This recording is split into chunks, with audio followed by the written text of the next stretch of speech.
My name is Mary Ellen Spencer, and I'm going to talk about my favorite childhood dessert that remains a family favorite, and it's an orange raisin cake. I started making this cake with my mother when I was probably 12, and she always used a Duncan Hines cake mix as the base. So if you use a cake mix, you have to add an extra egg because you're going to have a lot of liquid and pulp from the oranges. And you're going to have to guess as to how much liquid from the orange juice you're going to put in the cake.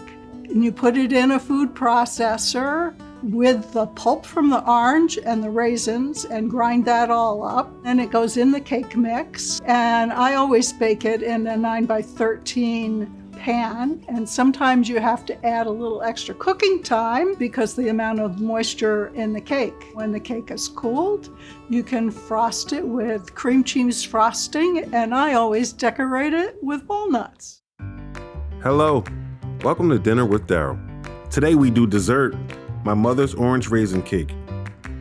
What we want to begin to do is zest our orange, and this does not feel good. Let's swap it out for a microplane.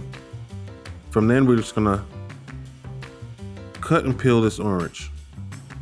Into the Robo Coupe we go. 2 oranges and a healthy handful of raisins. We wanna pulse that just until the raisins are nice and tiny. 1 egg, ha ha ha. 2 eggs, ha ha ha. 3 eggs, ha ha ha. A little butter into the mix. A little water. At this point, we're following the box recipe's instructions with that added egg to compensate for the extra ingredients we put in. We want to start whisking slowly. Once you get comfortable, really start working that around in there and add our orange raisin mixture. We want to then butter a pan and pour our mix into that. We couldn't find a cake pan that we wanted, so we improvised. Into the oven. Once it looks nice and golden brown, we pull it out. We take a knife and check the center. The knife comes out clean, and it does. This cake is ready to be plated. Then give it a little pat, pat, pat, pat. And let's flip it out onto the plate.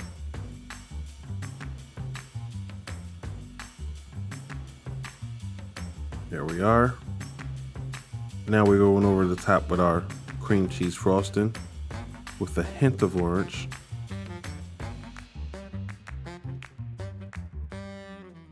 We want to spread that all around. Make sure that the top is fully frosted. And then I'm going to take some of these walnuts and I'm just going to garnish them over the top.